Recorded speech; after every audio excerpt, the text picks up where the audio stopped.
This is my friend Nobu. He went undefeated at the first One Piece Nationals before going on hiatus until eventually coming back in OP13 and getting top 16 at Peoria Regionals with Ace. This is our podcast together. Just my eyes, it'd be just like the jump scare from my video. Absolutely. I don't know why I keep zooming up to your fan. It looks up and starts praying. The camera is if I stand up, it's supposed to follow me. So I could be like, oh yeah. Top liked comment is our new podcast. Top liked comment. Yeah, have you heard of the band Boy Throb? Yeah. Yeah, their top comment was Epstein's Angel, but they chose not to go with that one. No, they had to go with that one. That's so good. That's awesome. Can that be our podcast name? Epstein's Angels? Please, Dex, come on. That's how we get banned from Bandai. Yeah, so what? We're gonna put the ban in Bandai with that one. Luffy's lovers, dude. Like, why not? Let's just run it. Alright, let's get some real content down. So, Blue Yellow Nami, BDIF currently on Ranked Sim. Yeah. Thoughts, opinions? Do you think it's a fake deck? Where are we at on that? Okay, so I played against her with a few different things. Yeah. And everything that I've played against Nami with, like, Nami has felt mediocre, like, from my opponent. Like, it's just so predictable what they're going to be doing every turn. They're going to be playing the girl, and then they're going to be playing 5-cost Nami, 7-cost Robin. And it just, like, it seems like they're so weak to any sort of non-KO removal. Like, both of those cards are so based in that. And so, like, Nami and Sanji and kind of Ace, they all kind of are just playing Red Rock every turn. Can I ask what decks you've played into Nami that make you think or feel that way about the matchup? Well, Shirahoshi is one. Shirahoshi is phenomenal into Nami. It's pretty difficult to lose there. Because, like, the on-KO stuff doesn't really punish you that much. Also, the Know Your Strength and the Lunas, they just keep everything they really do rested.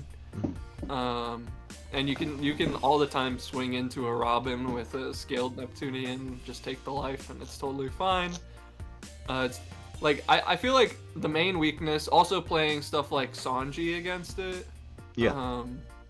Sanji was really strong just because, I mean, like, so the stats show that Sanji is slightly unfavored into it, but Sanji seems really strong just because of the consistent red rocks. Mm-hmm. You just get them to a place where they don't have a board and you play blockers and they don't have a way to finish if you don't go to 0 life. Especially if you're in a scenario where you can, like, Slave Arrow back Reijus. I know that some Sanji lists have been going in between playing that card or not, but just being able to loop Reiju feels really strong in that matchup. Because there are going to be times, especially with teardrops now in the deck, where you're just, like, milling Reijus and the Sanji player can get unlucky at that point. Yeah. But I think those are just representative of overall the weakness of the deck, where, like, you just remove their stuff pretty easily every turn, and then they can't get through your blockers at the end. Yeah, I think that it's a very strong deck into other decks that only put out, like, 5k attackers, so in my mind that's, like, Yellow Luffy, I know, struggles into it a lot. I think that the Emu matchup is really coin flip decided. Like, if Nami opts to go second, they have a much better time. If Nami goes first, I think they have like a 28% win rate into Emu. But just being able to trade one card for denying 3 attacks is ridiculous. It's just very strong. Yeah. Yeah, it's and then also all the smaller bodies you just bounce with Nojiko. Right. You just maintain early game tempo. Because Nami also plays into the same sort of strategy that I was talking about, where, like, if your opponent is just playing one thing per turn, you're just red rocking them every single time.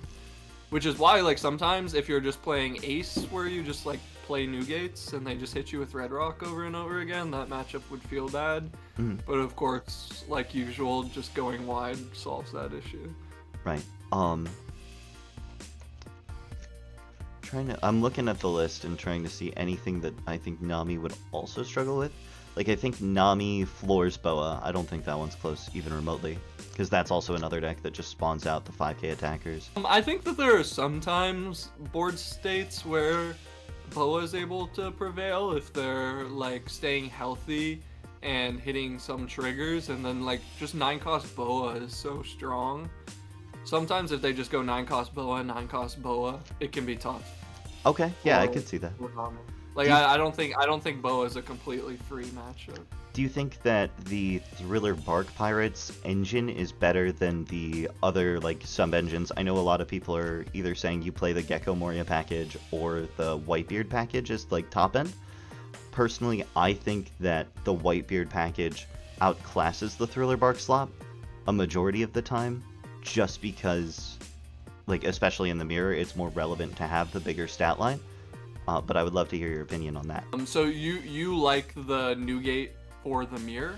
Yeah, I do like the Newgate for the blue And yellow. the opponent just because like it forces them to red rock. Correct. So then they're not establishing anything. Yep.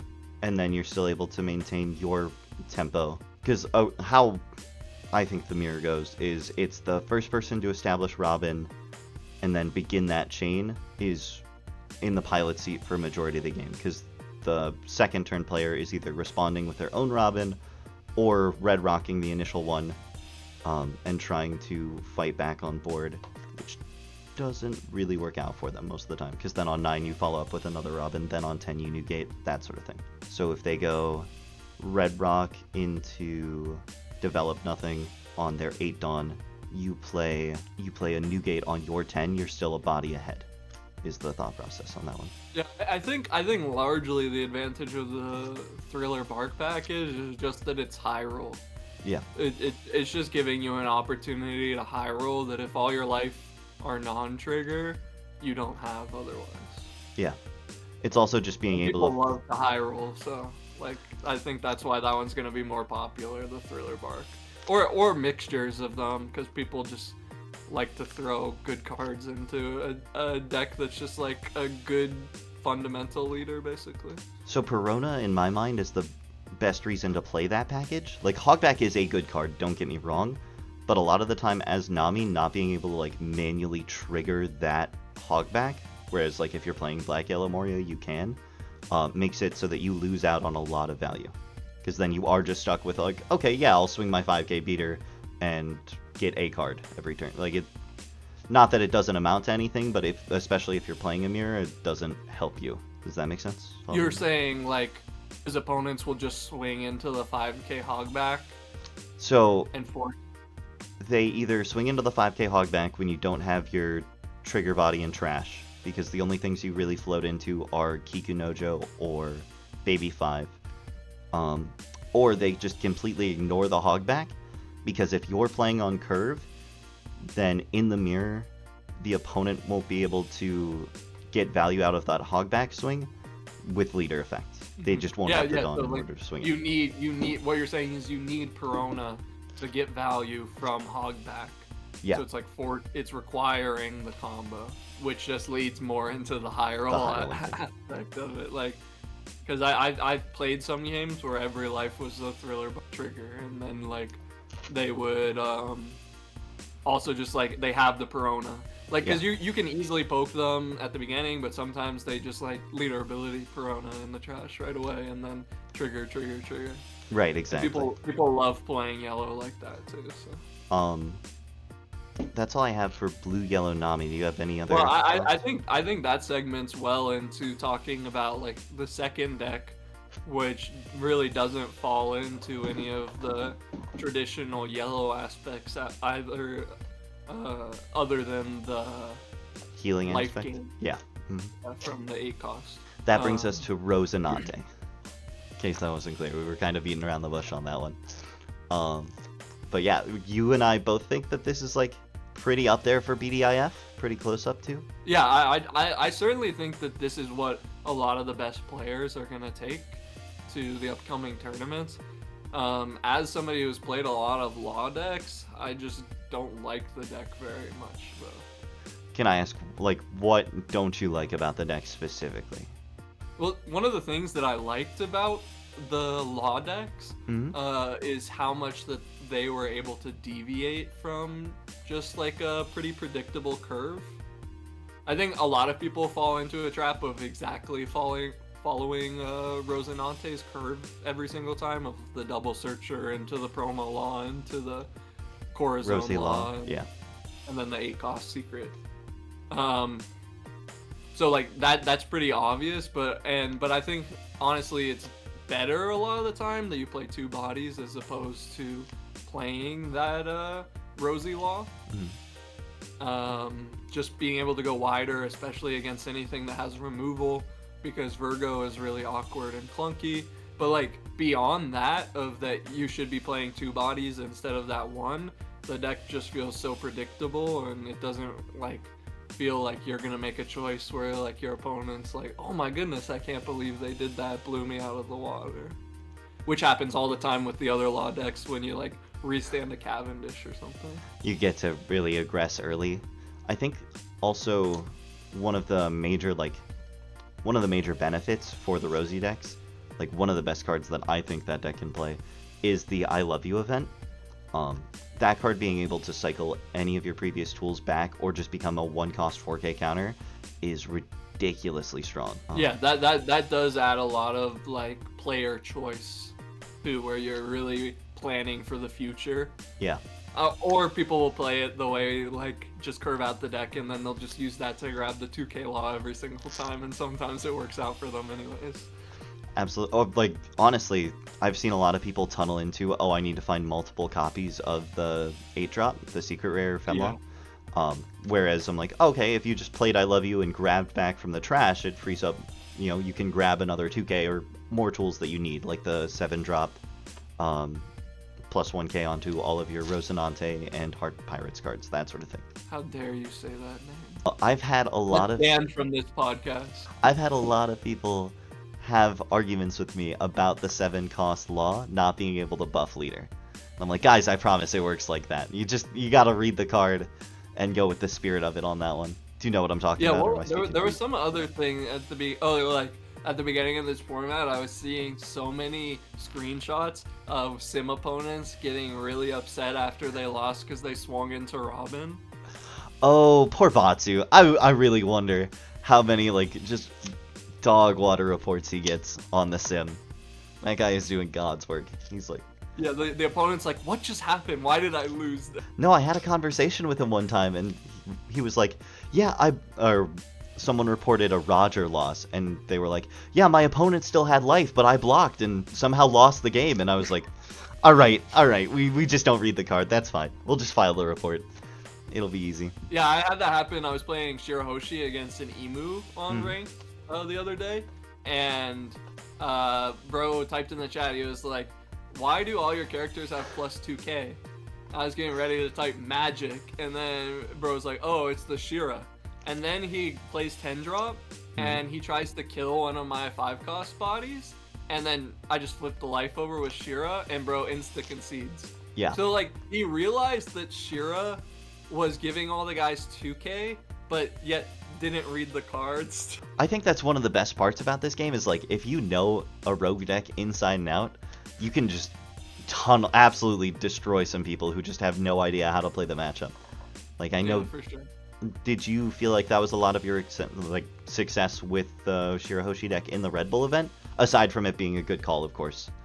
Not really, to be honest. Like Shirahoshi just felt like a really good deck. Like I there's not that many checks that the deck does, other than like your opponent not resting something so it doesn't get swung into with the scaled Neptunian. But it's not like Shirahoshi is really a deck where you're doing constant skill checks. Okay. I really felt that was the case with when I was playing Red Green Law, 100%.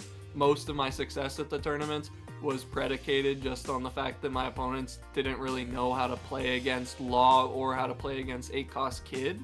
Because I don't think that deck is that strong. But Shirahoshi, I think, was actually just a good deck. Fair enough. I'm really sad And it's not in the I top think that's 10 one yet. of the decks. I think Shirahoshi is one of the decks that people are just biased against because of its previous history of being a horrendous deck, and like nobody wants to try something new when they can just play purple, yellow, Rosinante and go crazy with it. Yeah, exactly. So there are two things that I want to say with that. First of all, they've printed unbelievable cards for the deck that have just gone completely under the radar but previously. Like the 2-cost Shirahoshi wasn't that great when you were just slamming a vanilla and then passing your turn, but now that we have, oh hey, this character is a rush character and draws 5 pitches, or draws 4 pitches for. On top of Or that, 5. yeah, or 5, depending on if you have the Shira. I feel like that deck in particular is now just limited by its board space rather than like the tools in its arsenal, because it has fantastic tools. Bird rests in 8 cost or less if attacking and have 3 Neptunians. You have Katakuri at home with Top Knot, and you have scaled for character rush and like fixing your hand. You have access to Hody, you have access to protection, you have access to pitch this card, heal 1, and then buff your whole board anyway. So, But the thing I like about it Mhm. is I think the board space thing is what makes it a difficult deck to play. Like in Pokemon, they had this Stadium Skyfield that just like increased how many Pokemon you could have on your bench. So if Shirahoshi got something like that, where you could have like 7 characters on board, like a stage that said 7 characters on board, yeah. I think people would just flock to the deck. The deck wouldn't be as interesting, I don't think, which is something that's always important to me. I would love to see that in card design space. I would just be curious what people would do with 7 characters on the board. That'd be awesome. Well, it'd be locked to Shirahoshi leader like a lot of the broken cards that it has. So. Of course, of course. Hey, listen, if we can give Lucy just like pitch events and then turn them into counters, surely we can give Shirahoshi 2 more slots on the board. That's basically sure. the same thing. Shirahoshi should be BDIF for the rest of the game's history. Absolutely, yeah. Instead of the One Piece card game, it's the Shirahoshi card game. For sure. Um, Alright, so of course I got distracted with Shirahoshi. right, yeah. But Purple Yellow Rosinante, very good deck. Learn the lines, and it works well. And like really the main choice that you're going to be making is what you're grabbing off the I Love You event. That and being able to use your blockers as aggressors, that's another key piece that I still feel like some players are lacking on, is like, I know they say blocker, but you can swing them. You can use them to apply pressure onto the opponent. Especially if you... Yeah, I think that's like a pretty basic thing that people have always struggled with in the game. Yeah. Even Where dating they, back to like Red-Green Law, they just right? don't turn their blockers sideways, but most of the time it's correct. Mhm. Because the blockers are so phenomenal in Rosy Law and they combine with your leader ability, sometimes like it's better to leave them up. So that is actually another complication with the deck about like whether you turn the guys sideways or leave them up, because you save more cards than you would get. Like if you're turning Rosinante Law sideways and they have a 1-cost blocker, then you're just getting 1 card. But if you leave it up and then they're swinging a 7 at you, you're saving 2 cards. So that's some more complicated version of like, rather than oftentimes it's been correct, just always turn your blocker sideways. So I was going to ask you, have you ever played a Rosy Mirror? Because I personally have not, so I'm unsure, like, I assume you would want to go first to establish 4-drop early. So I haven't really like played much of it, but I've heard a lot of the discourse about it. Okay. When you go second, you turn into the first player by just using your ability on your first turn. Oh, okay. Neat. So you just use your ability right away and go to 1 dot, and then you're the first player. First player with an extra draw. Okay, alright. Huh.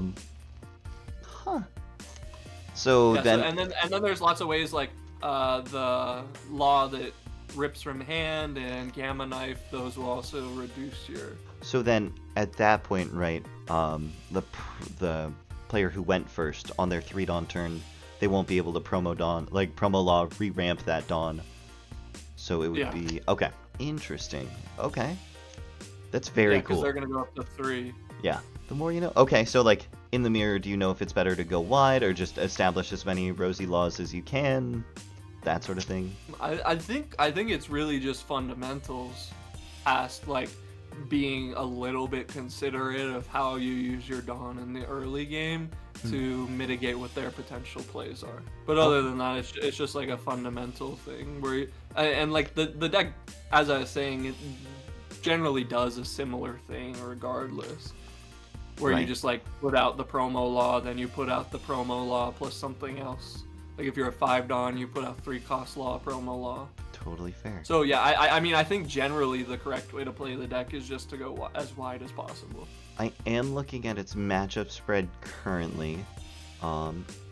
It does seem like it can't beat Ace to save its life. It styles on Emu, Mihawk, Boa. I can go over percentages if you want, but... No. Like, so the reason that it's so good against Emu is just because your leader ability protects your guys. Yeah. So you're able to go super wide, and their Mars that they use to mitigate pressure just doesn't work. So right. like that one is, it's just like a fundamentally good deck against Emu. I am kind of surprised to see how bad of a matchup Mihawk has into it, to be honest with you. I didn't think that one would be that bad.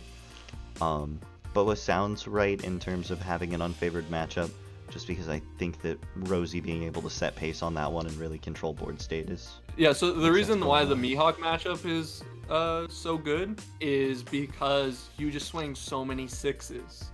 And 6s have always been Mihawk's kryptonite.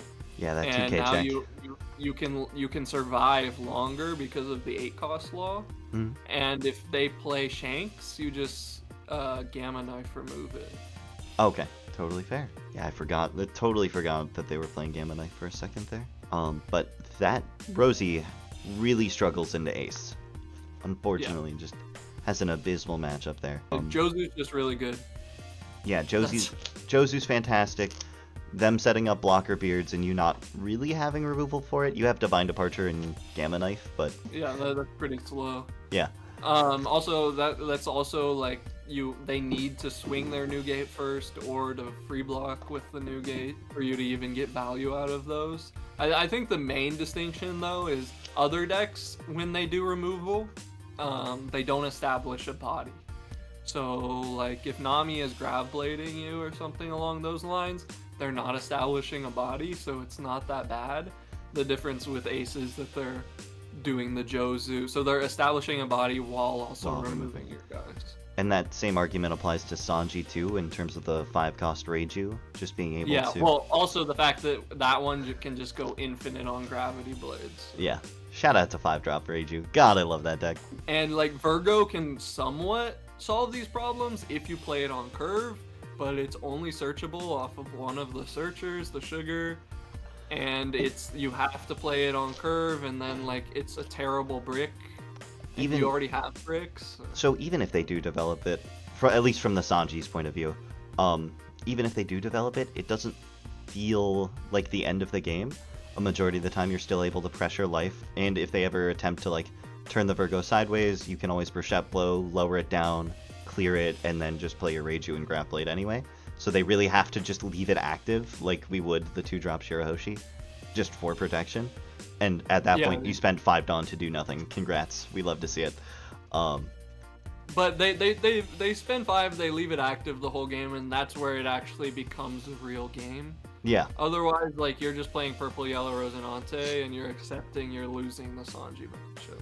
Like you're never winning if you don't play that down, and then you're also almost never winning if you play it down and then turn it sideways. Right. So like the only way that deck is really beating Sanji ever is you play that Virgo on curve. So if I were to play purple yellow, just because like I don't like just auto losing a matchup, I would probably play one Virgo, because the thought of bricking on 2 of them in hand is so bad.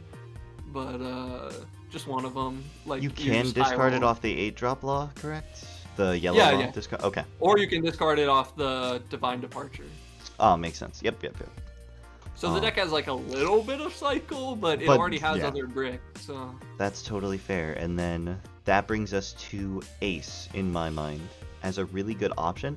Previously, I thought that like the Ace versus Blue-Yellow Nami matchup was actually Nami favored, but the stats are disagreeing with me. It seems to be more Ace favored, and I cannot wrap my head around that one. Do you have any? That's just people not just playing Newgate every single turn and getting red raw. Okay. There are some games if you're playing Ace that just feel abysmal against Nami because you just do the curve, and then they're just gonna remove every single thing you do. But you go wide and Ace is just you draw so many cards and Yeah. you swing sevens really easily. Just being able to. And Josu's really good against Nami, the 5 cost. You just insta bounce that. So Yep. there's kind of like a back and forth about the board removal, and as we talked about, Nami's board is just kind of weak. No, that makes sense to me. I mean, I think Ace is just always a really good take. Since it's come out, it's always been a really good deck to take. The one thing that sucks is just, especially as you're cutting pieces, like Emu really just is a coin flip. Which does not feel fun. Especially But yeah, because... Purple Yellow Rosinante is really good. Nami is pretty good. Boa is terrible. That one's rough. Yeah. But still winnable because Ace is just so good. Like, there are plenty of ways that you still win. Are we so in your Ace build? Are you currently still prepping for Mihawk? Are we just completely disrespecting that matchup, like taking the round tables out? Where do you land on that? Yeah, that's something that's hard for me to judge right now. It's like whether I respect Mihawk at all, because I haven't heard many people talking about Mihawk or saying they're taking it to the event. And I mean, if you cut the round tables, it's gonna be pretty rough most of the time. Like, yeah, you're probably cooked, but just dodge Mihawk. Like, but Roundtable also has just so many other applications whenever your opponent turns a body sideways. So in a wider meta, maybe Roundtable is just worth it regardless. That's fair. I think in my mind, I would still rather have the Red Rocks over the Roundtables. Because... I would always play both. Okay. I didn't know if you were saying... So, like, previously I know we were considering doing the 4 Red Rock and then 2 Roundtables. I didn't know if you were just saying, like, maybe trim down on Red Rock, that sort of thought process. I think you just stick to the Ace build that was good at Nats, like the one that won Nats. Like you can make a few changes from that, like maybe you cut the Cavendishes, but there's 4 cards to mess around with from that list, as long as you're keeping the 3-2 Red Rock Roundtable split. So, like, just look at that list, start with it, and maybe you change a couple cards. But yeah, I think that's just gonna be the base Ace list until rotation.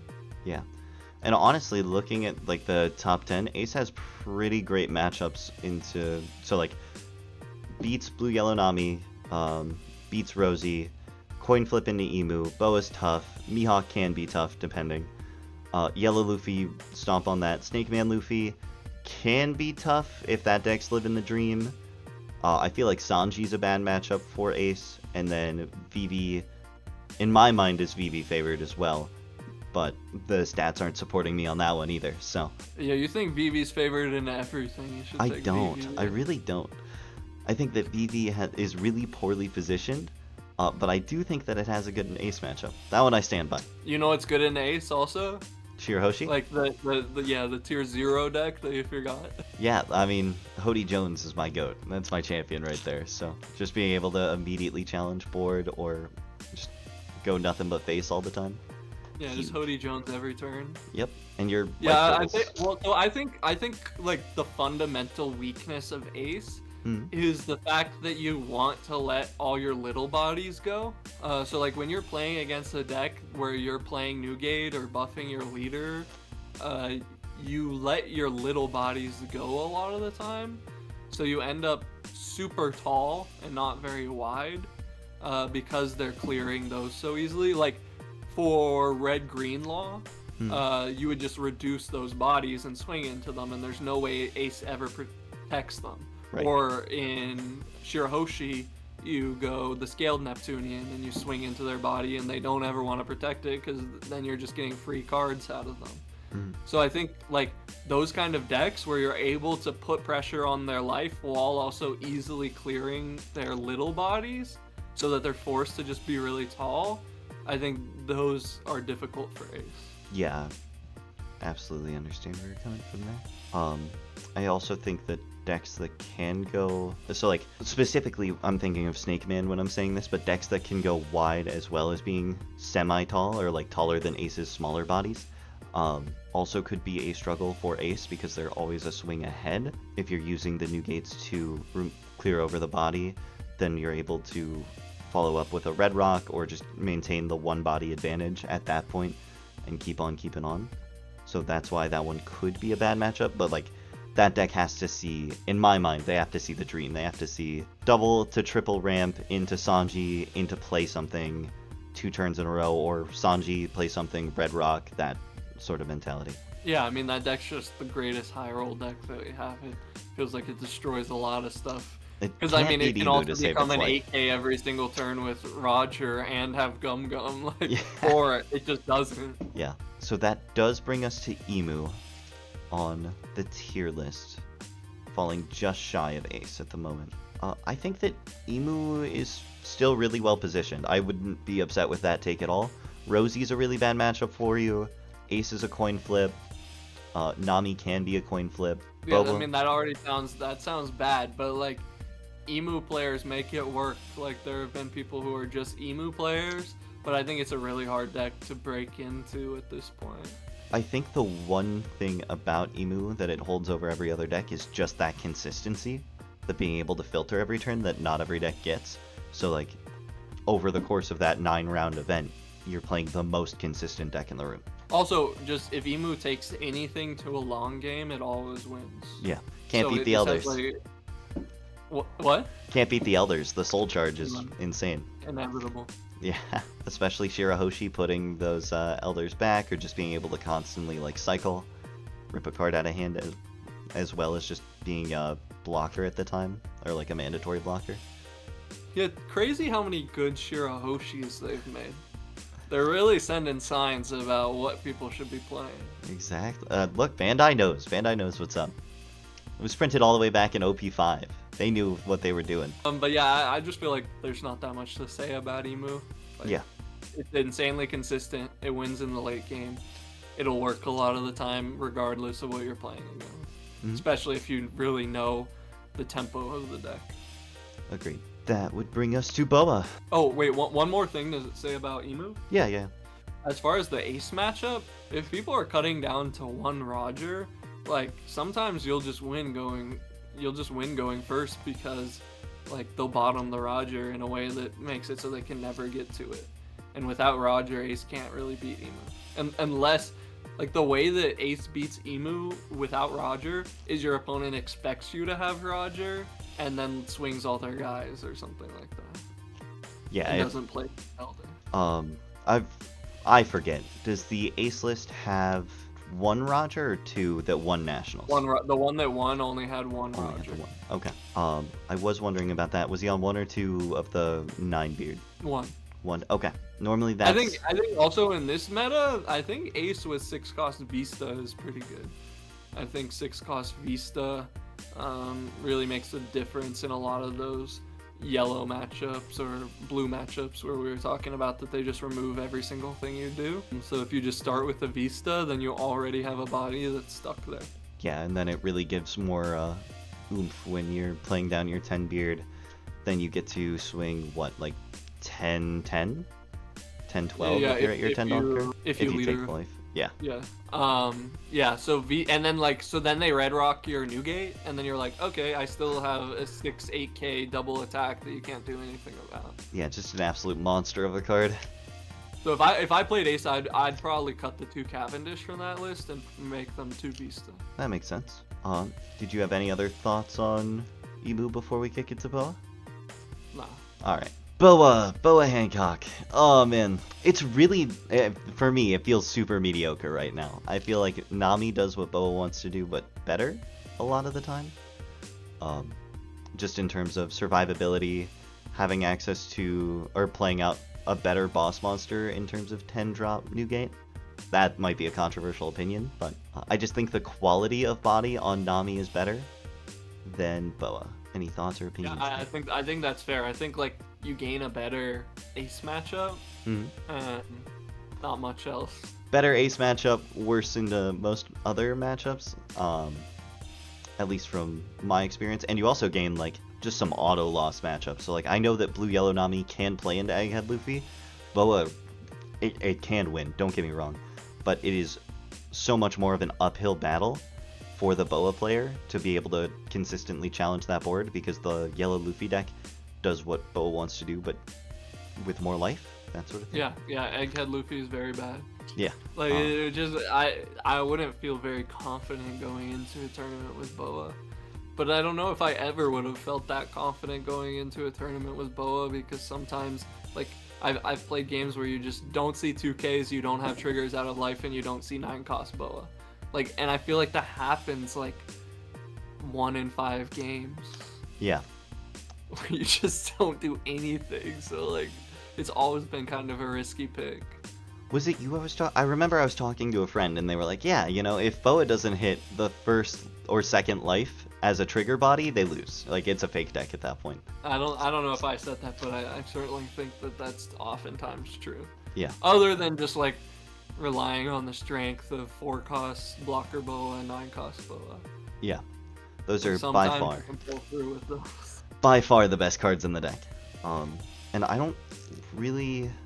So I don't think that Robin the 7-cost EV03 Robin, I don't think it outclasses Kuma on every front. Like, I don't think it's just strictly a better Kuma a majority of the time, but I do think that it does have a better stat line and is better suited into the meta to just have a body that will not be removed. So, like, case in point, the one thing about the Boa versus Mihawk matchup is that Mihawk would clear the Kuma and just wouldn't care, because they would be starving the Boa out, or should have been.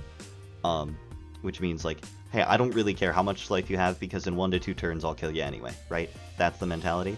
Whereas with that 7-cost Robin, first of all, can't be rested by Shanks. Second of all, the Mihawk players can't really trade into it. Most decks really can't afford to trade into it, with just the cost of taking that life. Yeah, that like the only thing that's good against, like, there's like a very specific scenario. No, it doesn't really work. Like, if somehow the Kuma's an 8K but also rested, so that it can't get hit by the Know Your Strength event. Oh, okay, yeah. But Robin can get hit by Know Your Strength, but like that's so niche that the card actually is even restable and you can use Know Your Strength, but possible. technically possible. You have a slightly better Emu matchup than Blue Yellow Nami has into Emu, just because Perfume Femur and 9-drop Boa guaranteeing that the Emu player will go to 0 life. Nami can really struggle sometimes swinging through that last life, where Boa would just be able to perfume through it. Well, yeah. Well, I think the big difference is just that the perfume goes on to the 10K Boa. Yeah. So you're swinging like a 20K, whereas Nami is like, wait. So the Ace event is if your opponent has 0, you rest 2 Dawn. You like rest the Dawn for the event and another Dawn. Correct. It's rest 1 Dawn and then rest an additional Dawn. Yeah, and then so you swing 13 unblockable 13, as opposed 14, maybe 15, depending on the amount of girls you have. Yeah. But whereas Boa like always has the Dawn to attach extra, so like you're always swinging at 20 basically. Yep, off of either Gorgon Sisters or Ran. Like, I think that Boa is able to lethal better, but I do think that Nami just has better survivability. Yeah.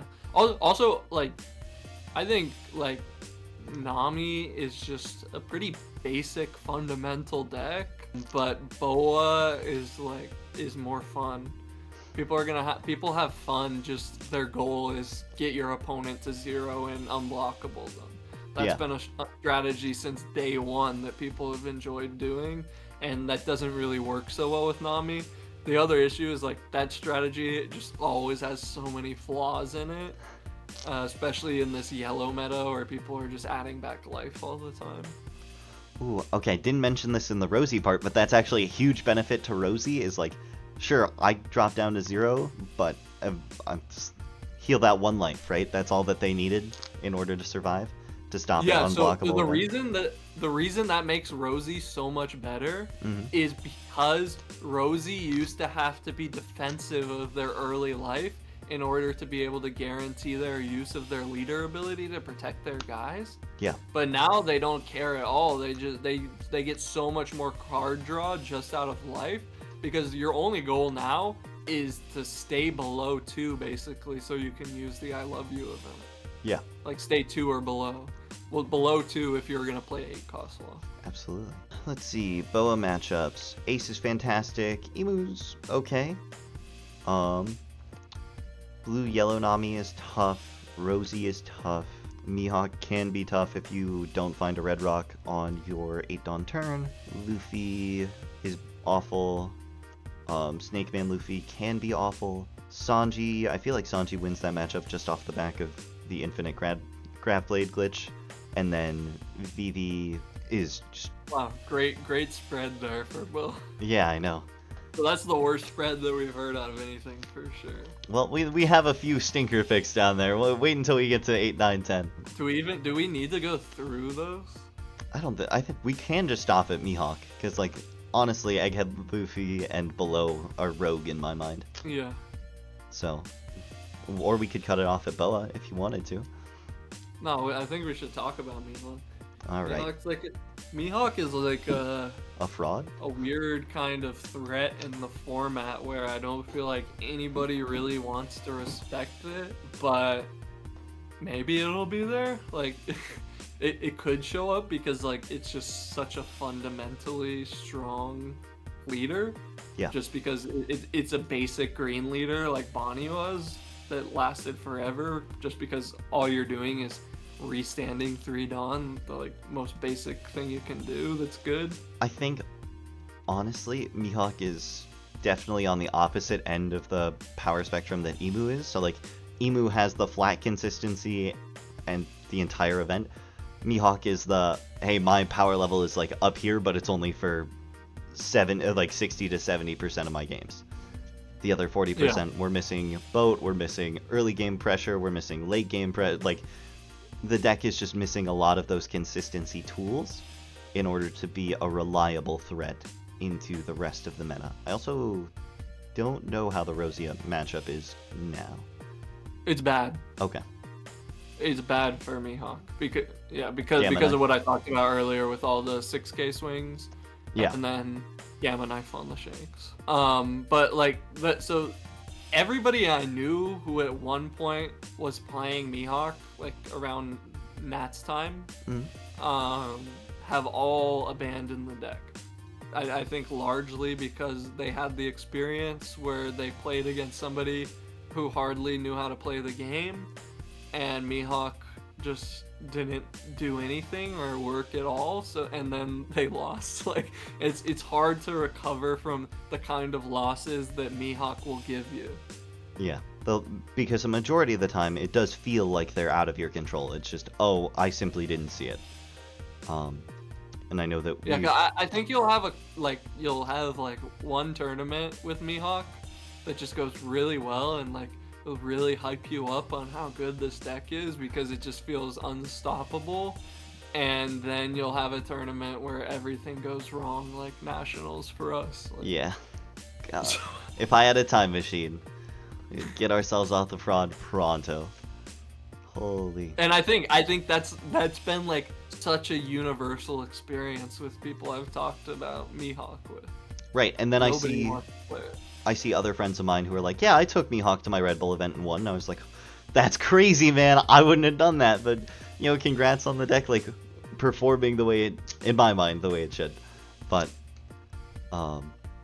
just make sure if you are playing Mihawk, have those extra consistency tools. I know that we were off of the 6-drop law, but I've heard nothing but my friends sing that card's praises about just being able to loop a Perona or being able to loop a Kid Killer Searcher. So. Oh yeah, I think us not playing 6-cost law was a big mistake. Yeah. Like, I played 6-cost law in that first list that I got second at the PPG tournament with. I was really high on it, and then what started happening is I was getting hands that were completely bricked, and couldn't go anywhere, and Law was one of the bricks, and I was like, I gotta move away from this. But the amount of opportunities that card opens for skillful play, I think is really big. But then, of course, you're playing another brick, so... I also think it made our ace matchup infinitely better to have that 6-drop Law, just being able to field multiple attackers on your 6-dawn turn. Oh, yeah, for sure. Like, Yeah. if you go 6-cost Law Tashigi, 6-cost Law Tashigi, ace completely folds. They lose every single time if you do that, basically. Yeah, Mihawk has a bad, not a bad matchup, but Nami has a favored matchup into Mihawk by like 5%, so that's something to consider. I do think that Rosinante, out of all the decks that we've described, I do think that Rosie is BDIF, which in my mind... I think as far as like the meta share for what Texas is gonna be, it's gonna be majority Rosie. Even though like Nami is number 1 on the list right now, I think from a competitive player perspective, I think Rosie is gonna be the most popular deck. Yeah, I'm with you there. It's been championed by a bunch of top players. It's been championed by a bunch of top players. It's a fun deck to play. It's really simple to follow the curve. It's it's not fun. You don't think it's fun? No, I don't enjoy it. It's my least favorite deck of all time, I think. That's And crazy. if you made it this far in the video, you deserve to know. If you just know your strength and electrical Luna them every single time with Shirahoshi, their deck does nothing, so consider Shirahoshi. This is the Shirahoshi podcast, actually. Thank you all so much for watching.